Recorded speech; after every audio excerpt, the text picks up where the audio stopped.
मैं बैठे बैठे यही देख रहा था कि इसकी आग बुझ क्यों रही है। तो मैं इस नतीजे पर पहुंचा कि हमारे स्टार्टअप्स और इनोवेटर्स के अंदर की जो आग है, शायद उस आग से यह आग शर्मा रही है।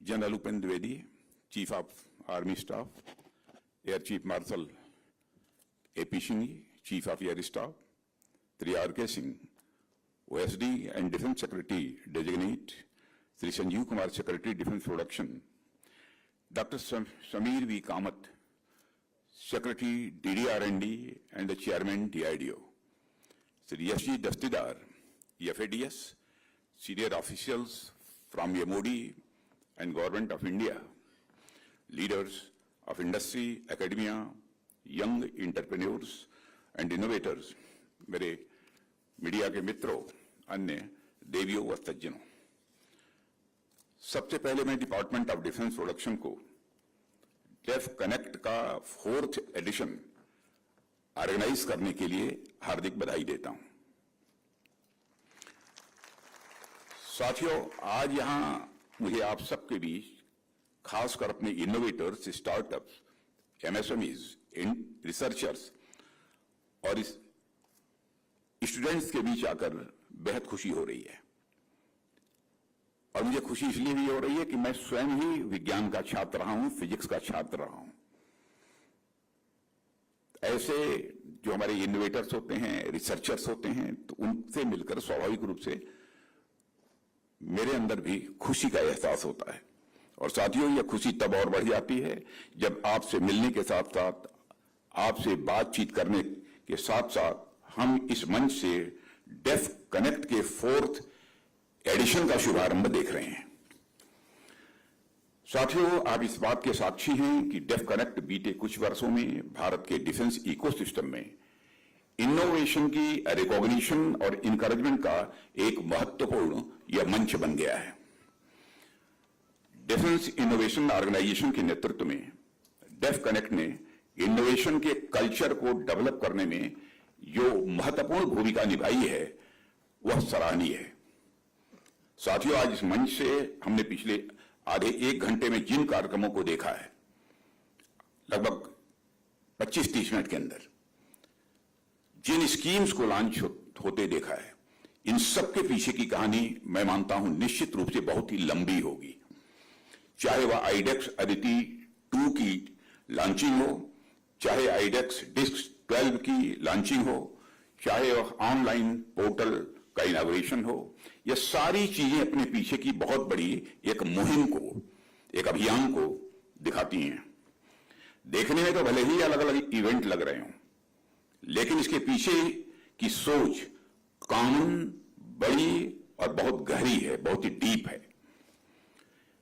और इस गहरी सोच का एक सिरा जाता है हमारे डिफेंस इंडस्ट्रियल इकोसिस्टम में, एक नई एनर्जी और डायनेमिज्म को लाने की ओर, तो इसका दूसरा छोर जाता है भारत में विद्यमान टैलेंट को देश की रक्षा में भागीदार बनाने की ओर। मैं कह सकता हूं कि इस मुहिम में हमें आप सबका, यानी हमारे यंग इनोवेटर्स, हमारे टेक्नोलॉजी लीडर्स और हमारे MSMEs, हमारे साइंटिस्ट, इंजीनियर्स, हमारी एकेडमिया, या कहें तो समूचे डिफेंस इकोसिस्टम का साथ मिला है। डेफ कनेक्ट ने वास्तव में डिफेंस इनोवेशन को बढ़ावा देने के मामले में हम सबको कनेक्ट कर दिया है, एक दूसरे से जोड़ दिया है। साथियों, अभी मैं यहां आ रहा था तो मेरा ध्यान इस आयोजन के नाम यानी डेफ कनेक्ट के कनेक्ट वर्ड पर गया।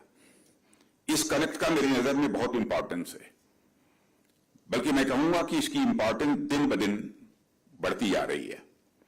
आप देखिए कि कहने को तो हम एक ऐसे युग में रह रहे हैं जहां इस दुनिया को ग्लोबल विलेज कहकर संबोधित किया जाता है। यह हमें यह लगता है कि लोगों के बीच की दूरियां अब कम हुई हैं। कहने को तो हम इंफॉर्मेशन टेक्नोलॉजी के युग में रह रहे हैं, जहां 1000 किलोमीटर दूर बैठे किसी व्यक्ति की सूचना हमारे पास विदिन सेकेंड्स पहुंच जाती है। कहने को तो सोशल मीडिया पर हमारे हजारों फ्रेंड्स होते हैं, लाखों फ्रेंड्स होते हैं, करोड़ों फ्रेंड्स होते हैं, पर कभी आपका कहीं घूमने का मन करे, किसी से बोलकर देखिए, कितने मित्र तैयार होते हैं कहीं जाने के लिए। नाते रिश्तेदारी दूर से खूब अच्छी लगती है, पर कोई रिलेटिव घर आ जाए तो थोड़ी देर बाद लगने लगता है कि अतिथि तुम कब जाओगे। हमारे एक मित्र हैं, एक दिन कह रहे थे कि पहले लोग जो गेस्ट होते थे, मेहमान होते थे, मेहमानों का इंतजार करते थे कि मेहमान आ जाएं तो उनके साथ हम भी बैठकर लंच या डिनर करें। अब इंतजार करते हैं कि हमारे यह गेस्ट, हमारे यह मेहमान चले जाएं तब हम लंच या डिनर करें। ये स्थिति है आपसी कनेक्ट की। ऐसे में जब डेफ कनेक्ट नाम का यह आयोजन लगातार आगे बढ़ता जा रहा है तो ये बड़ा ही, मैं मानता हूं कि एक संतोष देने वाला विषय तो है ही, साथ ही साथ हम सबके लिए एक उत्साहवर्धक भी है। और बात जब भारत की नेशनल सिक्योरिटी की आती है तो ऐसे में डिफेंस इकोसिस्टम से जुड़े हुए सभी स्टेक होल्डर्स के बीच स्ट्रांग कनेक्शन का होना यह अत्यंत महत्वपूर्ण हो जाता है। जब हम सारे स्टेक होल्डर्स को एक दूसरे से कनेक्ट करेंगे तो निश्चित रूप से हमारा डिफेंस इकोसिस्टम स्वाभाविक रूप से मजबूत होगा ही होगा। इसी कनेक्शन के लिए भारत सरकार इन सभी योजनाओं के क्रियान्वयन पर ध्यान दे रही है। मुझे पूरा विश्वास है कि डेफ कनेक्ट के माध्यम से हमारा यह कनेक्शन और अधिक मजबूत होगा और भारत की रक्षा क्षेत्र में आत्मनिर्भरता भी हम और अधिक मजबूत होती जाएगी। साथियों, 2014 में हमारी पहली सरकार के आने के तुरंत बाद प्रधानमंत्री मोदी जी ने आत्मनिर्भरता का नारा दिया था। इस कनेक्ट के पीछे प्रधानमंत्री जी का आत्मनिर्भरता का मंत्र ही काम कर रहा था। सरकार ने रक्षा क्षेत्र में प्राइवेट सेक्टर की भागीदारी में कमी को आत्मनिर्भरता प्राप्त करने के रास्ते में एक बहुत बड़ी बाधा माना था और इस पर काम करना भी शुरू किया था कि प्राइवेट सेक्टर का पार्टिसिपेशन कैसे अधिक से अधिक बढ़ाया जाए। साथियों, मैं समझता हूं कि रक्षा क्षेत्र में आत्मनिर्भरता के दो बड़े डायमेंशंस होते हैं, दो बड़े आयाम होते हैं। पहला डायमेंशन रहा है उन आर्म्स एंड इक्विपमेंट के प्रोडक्शन का, जिनकी टेक्नोलॉजी तो उपलब्ध थी परंतु प्रोडक्शन कैपेसिटी का अभाव था या कहीं न कहीं उनमें क्वालिटी की कमी थी। यह ज्यादातर कन्वेंशनल प्रकार के थे। दूसरी ओर वारफेयर के नेचर में जिस प्रकार से बदलाव आ रहा है उसके मद्देनजर भी एक नए डायमेंशन पर आत्मनिर्भरता की आवश्यकता सरकार ने महसूस की और यह आवश्यकता थी रक्षा क्षेत्र में हाई टेक्नोलॉजी का ज्यादा से ज्यादा एप्लीकेशन की। साथियों, इस प्रकार के कटिंग एज टेक्नोलॉजीज के डेवलपमेंट की दिशा में अब तक तो हमने अपने in house research and development तथा डीआरडीओ जैसी संस्थाओं को काम करते हुए देखा था, लेकिन अब बीते कुछ वर्षों से हम इन एडवांस टेक्नोलॉजीज के डेवलपमेंट की दिशा में प्राइवेट सेक्टर की भी अच्छी खासी भूमिका स्पष्ट रूप से देख रहे हैं। आज मैं इस मंच से गौरव के साथ यह बात मैं कह सकता हूं कि मॉडर्न वारफेयर की जरूरतों को देखते हुए भारत के पब्लिक सेक्टर और प्राइवेट सेक्टर दोनों की जो सिनर्जी है वो पहले के कंपैरिजन में काफी मजबूत हुई है, जिसका सबसे बड़ा उदाहरण डेफ कनेक्ट का यह फोरम है।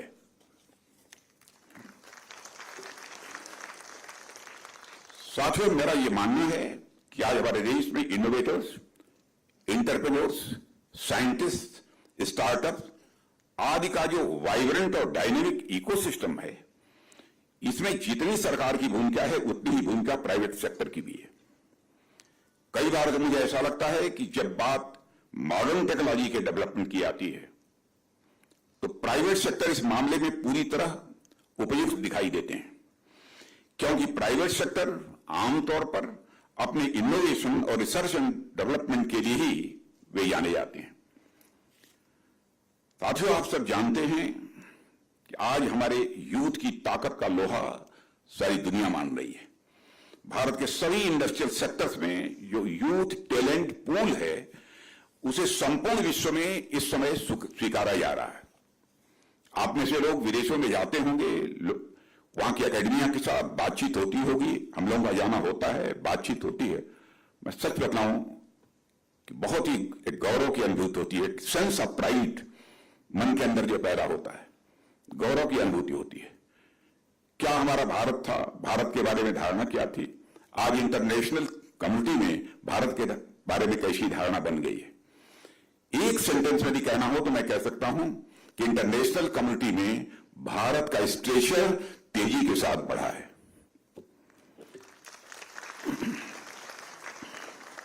भारतीय टैलेंट आज विश्व की कई बड़ी बड़ी कंपनियों के सिरमौर बनकर बैठे हैं। देश के अंदर ही जिस प्रकार के वाइब्रेंट स्टार्टअप्स और एमएसएमई सेक्टर का विकास हुआ है, साथियों, वो एक्स्ट्राऑर्डिनरी है, एक्स्ट्राऑर्डिनरी है। स्वाभाविक तौर से इस टैलेंट को डिफेंस सेक्टर में इन्वॉल्व करना डिजायरेबल ही नहीं बल्कि मैं समझता हूं यह आवश्यक हो जाता है। इसलिए सरकार रक्षा मंत्रालय में और डिफेंस इकोसिस्टम में प्राइवेट सेक्टर की भूमिका को और ज्यादा इनहांस करने के लिए पूरी तरह से कमिटेड है। साथियों, मुझे याद है कि 2018 में जब आईडेक्स की शुरुआत की गई थी तो उस समय हमने अपने यंग इनोवेटर्स स्टार्टअप, जहां तक मुझे याद है कि मैंने इसकी शुरुआत की थी। क्यों? कामत जी, साइंटिस्ट जहां बैठते हैं कुछ न कुछ सोचते रहते हैं। मैंने आईडेक्स शुरुआत शायद मैंने की थी, मुझे याद है। तो उस समय हमने अपने यंग इनोवेटर्स, स्टार्टअप्स और एंटरप्रेन्योर्स और एमएसएमईज को रिसर्च एंड डेवलपमेंट के लिए 1.5 करोड़ रुपए तक की सहायता देने की घोषणा मैंने किया था। अनेक चैलेंजेस के माध्यम से हम अपने इनोवेटर्स को न सिर्फ इनोवेशन के लिए प्रोत्साहित करते रहे बल्कि इसके लिए जरूरी फंडिंग भी प्रदान करते रहे। आईडेक्स ने डिफेंस इंडिया स्टार्टअप चैलेंज यानी डिस्क के माध्यम से हमारे स्टार्टअप्स और एमएसएमईज को रिसर्च एंड डेवलपमेंट क्षेत्र में और अधिक इन्वॉल्व किया। 2021 आते आते आपने सफलता की ऐसी ऊंचाइयां छुई कि आपको इनोवेशन में उत्कृष्टता के लिए प्रेस्टिजियस प्राइम मिनिस्टर अवार्ड से भी सम्मानित किया गया। साथियों, मुझे यह बतलाया गया है कि आईडेक्स ने अब तक 9000 से अधिक एप्लीकेशंस प्राप्त किए हैं, ऐसे आवेदन प्राप्त किए हैं और वर्तमान में डिस्क और ओपन चैलेंज के माध्यम से आईडेक्स 450 से भी अधिक स्टार्टअप्स और एमएसएमईज के साथ सहयोग कर रहा है। इसके अतिरिक्त आईडेक्स के तहत अब तक 26 प्रोडक्ट्स को डेवलप किया गया है जिनके लिए 1000 करोड़ रुपए से भी अधिक के प्रोक्योरमेंट ऑर्डर्स भी दिए गए हैं। इसके अलावा 37 प्रोडक्ट्स के लिए 2380 करोड़ रुपए से अधिक मूल्य के एओएन और आरएफपी भी ये जारी किए गए हैं। साथियों, आईडेक्स की इन सफलताओं को देखते हुए तथा इसे और भी ज्यादा प्रोत्साहित करने के लिए तथा इसे इस सक्सेस स्टोरी को और भी आगे बढ़ाने के लिए हमने अदिति स्कीम को लॉन्च किया है, जिसमें असिस्टेंस को बढ़ावा देकर बढ़ाकर उसे 25 करोड़ रुपए तक कर दिया गया है। अदिति इनिशिएटिव डिफेंस इकोसिस्टम को मजबूत करने के लिए 30 से भी अधिक ज्यादा कटिंग एज क्रिटिकल और स्ट्रेटेजिक टेक्नोलॉजी पर अपना ध्यान केंद्रित कर रही है। जब 25 करोड़ रुपया करना था तो उस समय जब मैं मीटिंग कर रहा था अफसर्स की, इस पर डिबेट चल रहा था, इसको 15 किया जाए, 20 किया जाए, ये किया जाए, वो किया जाए। किसी एक सज्जन ने उसने कहा था 25 करोड़ किया जाए, तो मैंने कहा कि ओके 25 करोड़ गो अहेड, हो गया। अदिति इनिशिएटिव डिफेंस इकोसिस्टम को मजबूत करने के लिए 30 से भी अधिक कटिंग एज क्रिटिकल और स्ट्रेटेजिक टेक्नोलॉजी पर अपना ध्यान केंद्रित कर रही हैं। साथियों, आज इस मंच से हमने अदिति 2 की शुरुआत की है और मैं अदिति 1.0 को अपना उत्साही समर्थन देने के लिए आप सभी स्टार्टअप्स और एंटरप्रेन्योर्स को ढेर सारी बधाई देता हूं तथा अदिति 2 का लाभ उठाकर तथा अदिति 2 का लाभ उठाकर भारत की रक्षा क्षमता को, माने हमारी डिफेंस कैपेबिलिटी को और बढ़ाने के लिए आप सभी का आह्वान भी मैं करता हूं। और अदिति 2 पहले से भी कहीं अधिक मॉडर्न टेक्नोलॉजी पर अपना ध्यान केंद्रित करेगी, जो कि निश्चित रूप से हमारे डिफेंस इकोसिस्टम को यह और अधिक मजबूत करेगा। साथियों, हमारे डिफेंस सेक्टर और ज्यादा मजबूत करने के लिए हमने आज इस मंच से कई इनिशिएटिव्स भी लॉन्च किए हैं, जिसे प्रत्यक्ष आपने देखा है। आईडेक्स लीडर्स को एम्पावर करने के लिए हमने आईडेक्स और सिडबी के बीच कोलैबोरेशन की भी शुरुआत की, जो हमारे इनोवेटर्स के क्रिटिकल फंडिंग नीड्स को पूरा करेगा, ऐसा मेरा विश्वास है।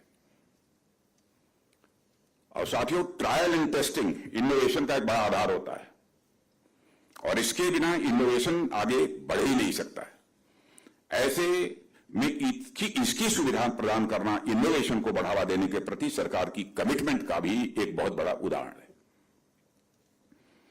साथियों, सारे इनिशिएटिव्स भारतीय यूथ और टैलेंट पर हमारे विश्वास और कमिटमेंट को दर्शाते हैं। हमारे पिछले सारे प्रयास इसलिए सफल हुए क्योंकि उनकी सफलता के पीछे आपकी मेहनत लगी हुई थी, आपका लगन और आपकी मेहनत थी। उसके कारण यह कामयाबी हासिल हो पाई है। और आगे भी हम जो प्रयास करेंगे उसकी सफलता के पीछे भी आपकी ही मेहनत होगी, आपकी ही प्रतिभा होगी, आपकी ही क्षमता होगी, ऐसा मेरा पक्का विश्वास है। मैं आप सभी को आश्वस्त करना चाहता हूं कि हम हर वो प्रयास करेंगे जिनकी रक्षा क्षेत्र को जरूरत होगी, चाहे वो पॉलिसीज की बात हो या फिर स्कीम्स की बात हो या फिर किसी प्रकार की गाइडेंस की बात हो। भारत सरकार हमेशा आपके साथ खड़ी है। जरूरत है तो आप सभी को और मजबूती के साथ आगे आने की। और मैं यह भी कहना चाहता हूं कि डिफेंस मिनिस्ट्री को लेकर या तो हमारे जितने भी ऑर्गेनाइजेशन हैं उनको लेकर कहीं कोई प्रॉब्लम यदि आप हो रही हो तो मैं आह्वान करता हूं अपने स्टार्टअप्स को भी कि आप आइए, आप सीधे हम लोगों से मिल सकते हैं, बात कर सकते हैं। आप समय लीजिए, आपको समय देंगे, आपकी समस्याओं का समाधान करेंगे। साथियों, जरूरत है तो आप सभी को और मजबूती के साथ आगे आने की। असल में भारत के रक्षा क्षेत्र को मजबूत करने का जिम्मा आपके मजबूत कंधों के ऊपर है। इसके लिए अगर कोई चीज सबसे जरूरी है तो वह है आप सभी स्टेक होल्डर्स की मेहनत और लगन, जिस पर कि आज तक कोई भी क्वेश्चन मार्क नहीं लगा पाया है। हम कितने भी सपने देखें, हम कितने भी सपने देख लें, कितने भी लक्ष्य क्यों न निर्धारित कर लें, पर जब तक हम और अधिक डेडिकेशन के साथ सामने नहीं आएंगे, हम कुछ एक्स्ट्रा ऑर्डिनरी भी किसी भी सूरत में नहीं कर पाएंगे। इसलिए मैं आप सभी से आह्वान करता हूं कि आप सभी और भी दमखम के साथ सामने आइए और अपने लक्ष्यों तक पहुंचने के पहले रुके नहीं। इसके लिए मैं परमात्मा से प्रार्थना करता हूं कि आपके अंदर वह सामर्थ्य दे, वह शक्ति दे कि आप अपने लक्ष्य को हासिल करने में पूरी तरह से कामयाब हों। आप सबने रामायण की उस घटना के बारे में पढ़ा होगा जब अंगद के नेतृत्व में जामवंत और हनुमान जी माता सीता को खोजने के लिए निकले थे। बहुत सारे लोगों ने पढ़ा होगा। और सामने अथाह समुद्र देखकर अंगद बैठ गए कि इतने विशाल समुद्र को भला कोई कैसे लांघ सकता है, कैसे पार कर सकता है। उस समय तक हनुमान जी को उनकी शक्ति का अनुमान नहीं था कि हमारे पास कितनी शक्ति है, यह हनुमान जी को पता नहीं था। लेकिन जामवंत जी ने हनुमान जी को उनकी क्षमताओं का, उनकी ताकत का एहसास कराया, स्मरण कराया कि हनुमान जी आपके अंदर इतनी ताकत है कि आप छलांग लगा सकते हो। जामवंत जी ने उन्हें बताया कि हनुमान जी, यदि आप पार करने पर आए तो समुद्र क्या चीज है, आप तो त्रिलोक का भी चक्कर लगा सकते हैं। यह हौसला अफजाई की उन्होंने हनुमान जी की। जामवंत जी उनसे कहते हैं, वो चौपाई भी है रामायण की, कवन सो काज कठिन जग माही, जो नहीं हो ये तात तुम पाही। अर्थात ऐसा भला कौन सा काम है हनुमान जी जो आप चाहें और न कर पाए। तो मैं अपने स्टार्टअप से भी कहना चाहता हूं और इनोवेटर से भी कहना चाहता हूं, कौन सा ऐसा कार्य है जो आप नहीं कर सकते हो? आपके अंदर वह सामर्थ्य है, आपके अंदर वह क्षमता है।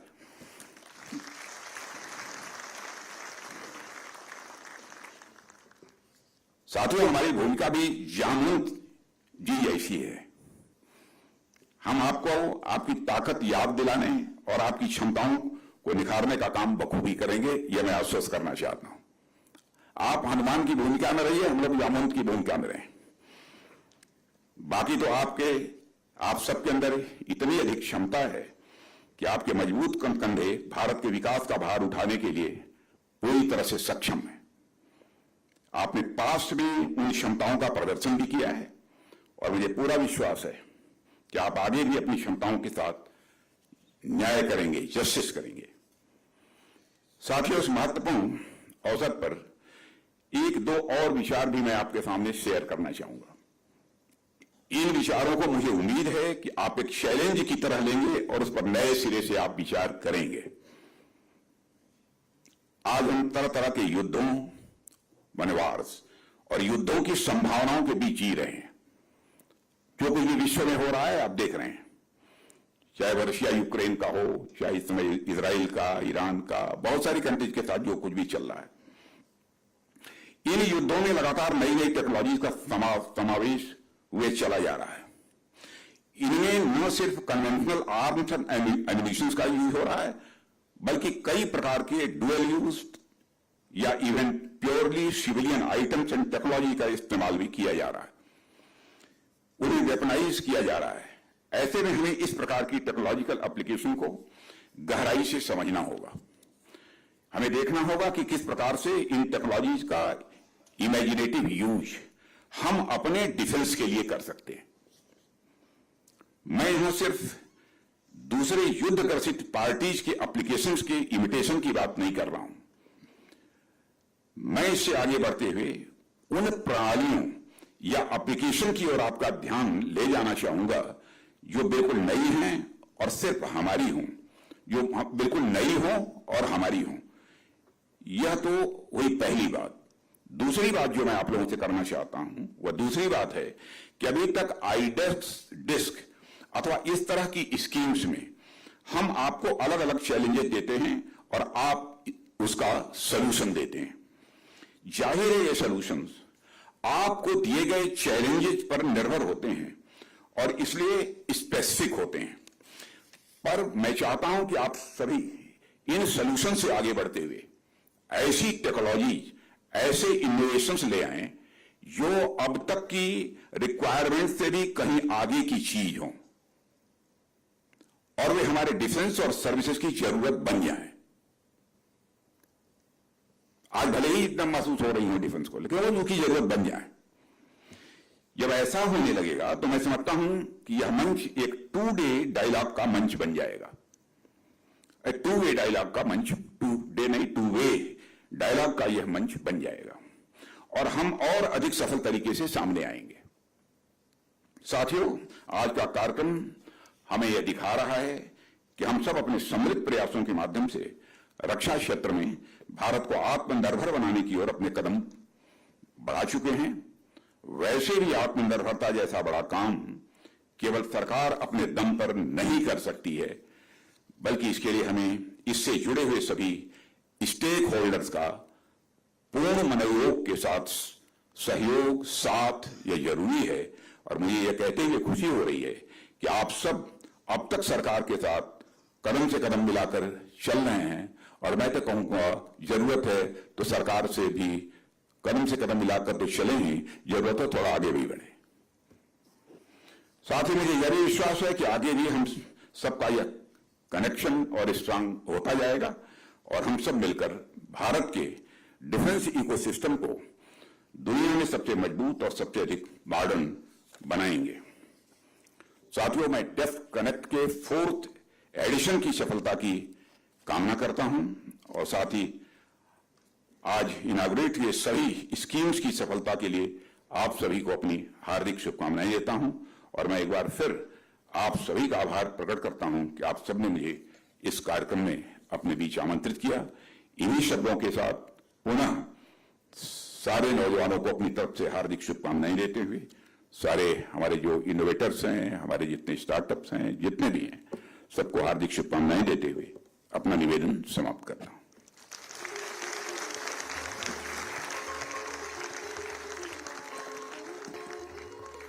Thank you, Honorable Raksha Mantri.